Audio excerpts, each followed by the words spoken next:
So we are talking about the horror at 37,000 feet.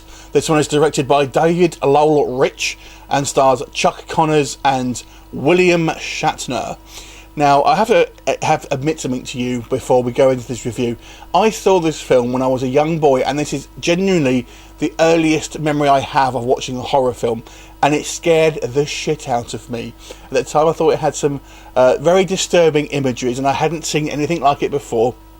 And it stayed with me for years and years, and I kind of forgot what the film was called, and only recently just found out, so I have now rewatched it since the first time, so when I was a kid, and will give you my thoughts on it.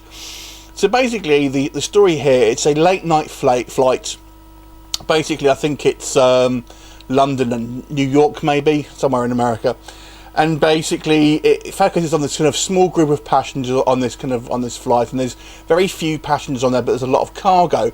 And something in the cargo is being hauled by this kind of rich guy, and he's basically moving parts of an old English abbey over to America to kind of rebuild it, because he's rich and that's what they want to do. On the plane, there's a variety of different characters, including this kind of like this pagan woman who's kind of objecting to it, along with William Shatner, who is this priest, a bunch of other people as well. And whilst they're in the air, strange things start to happen. There seems to be some kind of force that is emanating from the cargo hold, and it's basically sort of creeping through the plane and causing havoc and supernatural occurrences to preside. So that's pretty much all I'll say on the plot of this one.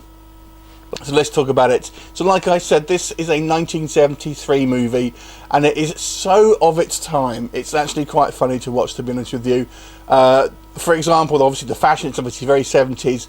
But the flight attendants, what they're wearing, it was most amusing. I don't really know if they actually wore stuff like that in the kind of the early 70s, but it was quite amusing.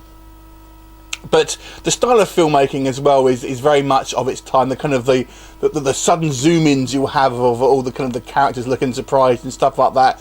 Now, this being a TV movie, it's very limited in regards to its budget. Obviously, when we see the kind of the external shots of the plane, it's obviously just a model kind of being bobbed around. And in regards to the horror stuff that we see on the screen, it's really just wind machine and kind of sound effects. There's not actually anything really that you will kind of really see on the screen. There's a couple of instances where they've used like fake floors and stuff coming through the floor, and kind of strange kind of like mould growing all over the plane in the kind of the affected areas. And when I was young, I mean, like I said, that actually scared the shit out of me, because I hadn't seen anything before. But obviously, by today's standard, there's not a lot to it. The acting here is probably very Shatner-esque, is the best way to describe it. He is on fire, as you'd expect in a kind of an early Shatner role, basically. And he's basically sprouting poetry, is all I'm going to say with his performance. But all the kind of the other performances are very much of the time, and kind of very exaggerated, as they are sometimes back in those days. There is some kind of, I can understand why I was a little bit scared of this film when I was a kid, because there are some kind of interesting things that they do. They to try and kind of fool this kind of demonic force into thinking that they basically want to sacrifice someone.